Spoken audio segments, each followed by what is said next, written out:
సిద్దిపేట జిల్లా మర్కూక్ మండలం కర్కపట్ల గ్రామంలో గురువారం గ్రామస్తుల ఆధ్వర్యంలో ఘనంగా స్వాతంత్ర్య దినోత్సవ వేడుకలు నిర్వహించారు. వాడవాడలా జాతీయ జెండాను ఎగురవేశారు. అనంతరం తాజా మాజీ గ్రామ పంచాయతీ కార్యవర్గం ఆధ్వర్యంలో ఇటీవల బదిలీపై గ్రామం నుండి ఇటిక్యాల గ్రామానికి బదిలీ మీద వెళ్లిన గ్రామ పంచాయతీ కార్యదర్శి రేఖను శాలువాతో సత్కరించి జ్ఞాపికను అందజేసి ఘన సన్మానం చేశారు. ఈ సందర్భంగా తాజా మాజీ సర్పంచ్ నర్సింలు, తాజా మాజీ వార్డు సభ్యులు రాళ్ల బండి బాలకృష్ణ మాట్లాడుతూ కర్కపట్ల గ్రామంలో కార్యదర్శిగా వారు చేసిన సేవలు అభినందనీయమని, గ్రామంలోనే ఉంటూ గ్రామస్తుల సమస్యల పరిష్కారం పట్ల ప్రత్యేక శ్రద్ధ వహించిన కార్యదర్శి రేఖ భవిష్యత్తులో మరింత ఉన్నత స్థానంలో ఉండాలని, మా ప్రేమ అభిమానాలు ఎల్లప్పుడూ ఉంటాయని తాజా మాజీ గ్రామ కర్కపట్ల విలేజ్ మాజీ సెక్రటరీ గత 5 సంవత్సరాలుగా కర్కపట్ల గ్రామానికి సేవలు అందించింది. అందులో భాగంగా తను విధులు నిర్వహించేటువంటి అందులో భాగంగా ఇట్కాల గ్రామానికి బదిలీ అయింది ఈ మధ్యకాలంలో.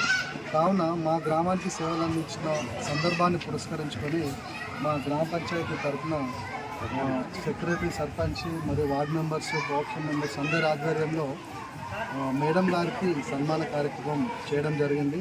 తను సర్వీస్ అందిస్తున్నటువంటి సమయంలో గ్రామంలో ఉన్నటువంటి ప్రతి సందర్భాన్ని ఎలాంటి అవకతవకలు లేకుండా మంచిగా తను సేవలు అందించింది. అందుకు గాను మా యొక్క ఇచ్చే సన్మానాన్ని మేము మన గ్రామానికి 5 సంవత్సరాల నుంచి మన సెక్రటరీ గారు ఎన్నో సేవలు అందించి బదిలీపై ఇక్కల గ్రామానికి వెళ్ళడంతో మాకు ఒక విధంగా సంతోషం, ఒక విధంగా బాధ. ఎందుకంటే తాను ఇక్కడనే ఉండి ఇక్కడనే ఇల్లు కిరాయి తీసుకొని మన గ్రామ ప్రజలందరికీ అందుబాటులో ఉంటూ ఎవరైనా ఇంటికి వచ్చి పొద్దున ఇంటికి వచ్చినా కానీ వాళ్ళకి సమాధానం చెప్పి వాళ్ళ పనులు తీర్చి పంపించడంలో మంచి సెక్రటరీ మేము అనిపించుకుంది, మండలం వాళ్ళకి అనిపించుకుంది.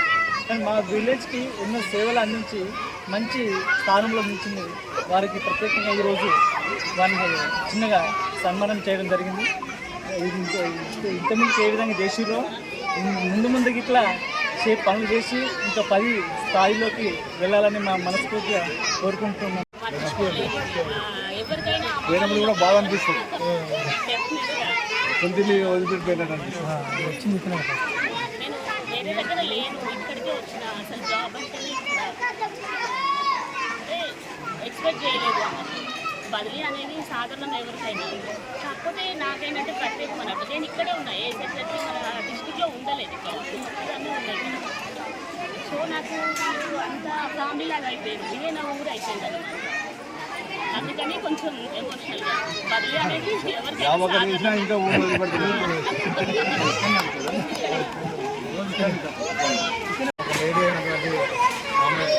అందరికీ అదేవిధంగా కావాల్సిన పనులు జరిగింది. అదేవిధంగా బయట ఉండే సెక్రటరీలు వచ్చిపోవడం కంటే మా గ్రామంలో చాలా ఇబ్బంది అవుతుంది. ఇక్కడనే ఉండి ప్రతిదీ మా ఊళ్ళో ఉన్నటువంటి ప్రతి ఒక్క మనిషి వాళ్ళ ఇంటికి పోయినా కానీ ఆమె చిరాకు పడకుండా కూడా తన పనులు తను చేసి అందరికీ సంతోషం వ్యక్తం చేసింది. అదేవిధంగా ఎక్కడ నా పనులు చేసుకుని మళ్ళీ ఎంపీడీఓ మా మర్కూక్ మండలంలోకి వచ్చి మళ్ళీ సేవలు అందించాలని మా దీంతో